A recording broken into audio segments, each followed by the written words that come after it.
आज MP high court के एक बड़े फैसले के बाद कांग्रेस के मुकेश मल्होत्रा की विधायकी चली गई। इनकी जगह बीजेपी के रामनिवास रावत विजयपुर से विधायक घोषित किए गए।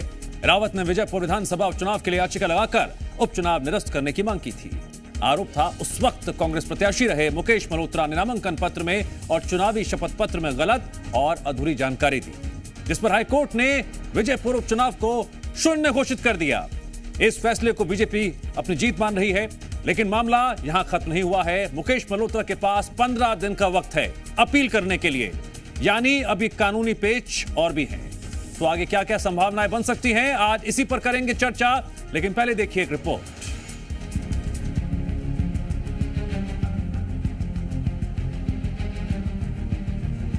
एमपी हाईकोर्ट की ग्वालियर खंडपीठ के एक फैसले ने मध्य प्रदेश के विजयपुर विधानसभा सीट पर बड़ा उलटफेर कर दिया है। कोर्ट ने कांग्रेस विधायक मुकेश मल्होत्रा को चुनाव रद्द कर दिया और बीजेपी विधायक रामनिवास रावत को विधायक घोषित कर दिया। मामला शुरू हुआ था करीब 11 महीने पहले, खुद रामनिवास रावत की दायर याचिका के बाद, जिसमें उन्होंने उस वक्त के विजयपुर विधानसभा सीट के कांग्रेस प्रत्याशी मुकेश मल्होत्रा पर विधानसभा उपचुनाव के नामांकन के दौरान अपने आपराधिक मामलों की जानकारी छिपाने का आरोप लगाया था। रावत ने ग्वालियर हाईकोर्ट में याचिका दायर की थी और उपचुनाव निरस्त करने की मांग की थी। आज इस मामले में सुनवाई करते हुए एमपी हाईकोर्ट ने बड़ा फैसला सुनाया। अब विधायक मुकेश मल्होत्रा की सदस्यता रद्द हो गई है, जिसके बाद रामनिवास रावत को विधायक घोषित कर दिया गया। लोगों की जानकारी छिपाने के आधार पर इलेक्शन पिटीशन माननीय न्यायालय ग्वालियर ने प्रस्तुत की थी, वो स्वीकार हो गई है और उसकी सदस्यता शून्य हो सकती है। अपराध छिपाए थे उसकी पूरी जानकारी है।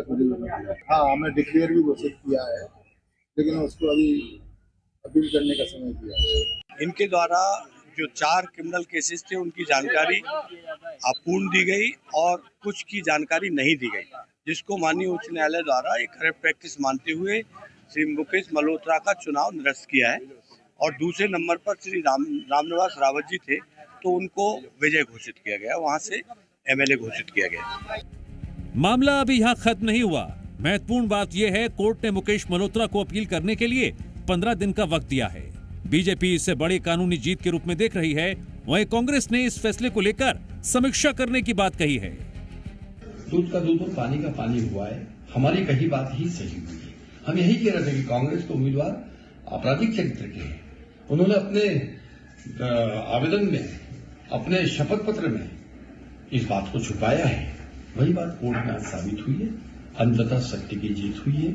सत्य परेशान हो सकता है, पराजित नहीं हो सकता। आज माननीय न्यायालय ने यह साबित कर दिया है। निश्चित रूप से अभी कुछ देर पहले जो फैसला आया है और कांग्रेस पार्टी के लिए फैसला, जो विधायक हमारे मुकेश मल्होत्रा है उनका चुनाव शून्य घोषित करते हुए रामनिवास रावत जी को विधायक बनाने का जो फैसला हाईकोर्ट ने दिया है, निश्चित रूप से इस फैसले की समीक्षा पार्टी स्तर पर की जाएगी और इसके बाद में उच्चतम न्यायालय के पास जाने का जो विकल्प है उस पर बात की जाएगी।